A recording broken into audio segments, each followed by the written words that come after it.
Hey everyone, it's Toby Green here with the Laborers Union, and I'm here to give a just brief report about what is going on in the campaign, the Metro Park seasonal campaign. I've certainly had a lot of questions that have come in from people wanting to know what are we doing, what's going on with the campaign, can you give us an update?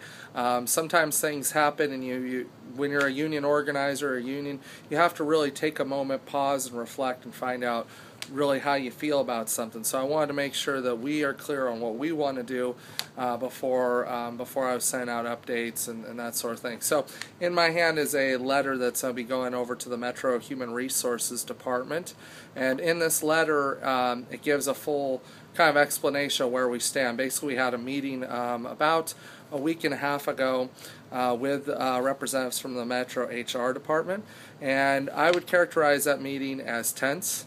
I would certainly characterize it as not.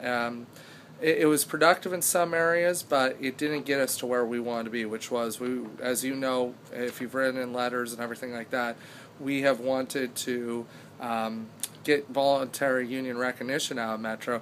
And in this meeting, they made it clear to us is that they're not, at this time, they're not looking to give that. And they had some actually decent reasons. Now, we disagree on what those reasons are, and so we tried to spell it out here in a letter, and I wanted to read this to you because I want you to know exactly what we're going through. Dear Metro HR, thank you for taking the time to meet with our contingent last Tuesday. We have had a little over a week to reflect on what was discussed in the meeting, and we're ready to respond. What we heard in the discussion was a framework for a proposal which included a unit clarification election sometime next summer. Oregon Metro also intends to communicate directly with the Metro Park Seasonals to advise them of points they should consider when deciding whether or not to choose union representation. One of the issues you plan to inform these workers of is what happened when you previously granted union recognition to the litter crew at the Oregon Zoo.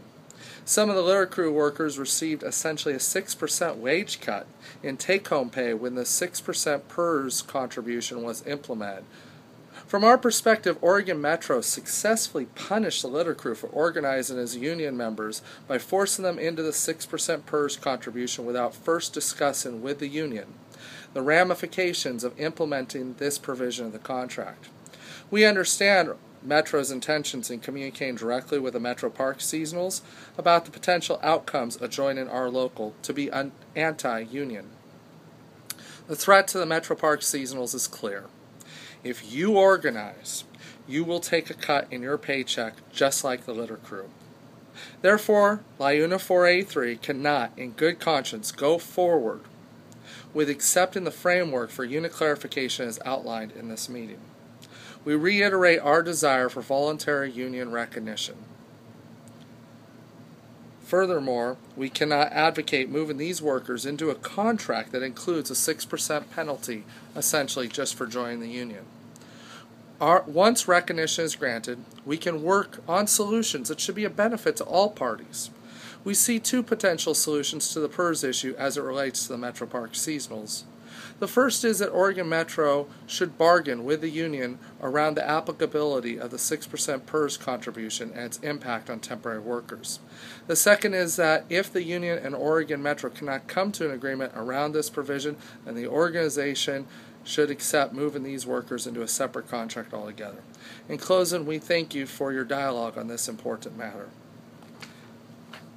Folks, for those of you, I just want to finish by saying again, thank you for all the letters. Thank you for showing up at rallies. We're going to need more.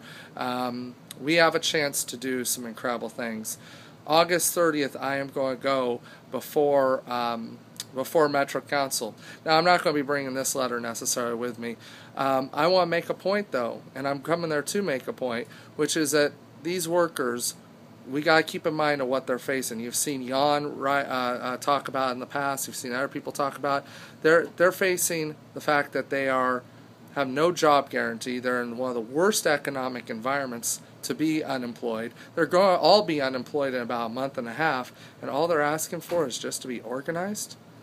This is what this campaign's about, and this is right now, this next period. I want the Metro HR people to look me in the eye, look the community in the eye and say, no, these people don't deserve the right to be organized. So again, I want to say thank you to everyone. Please keep the letters, the notes, everything coming. Thank you for your support. I really want to point out a couple people real quick just to say thank you to.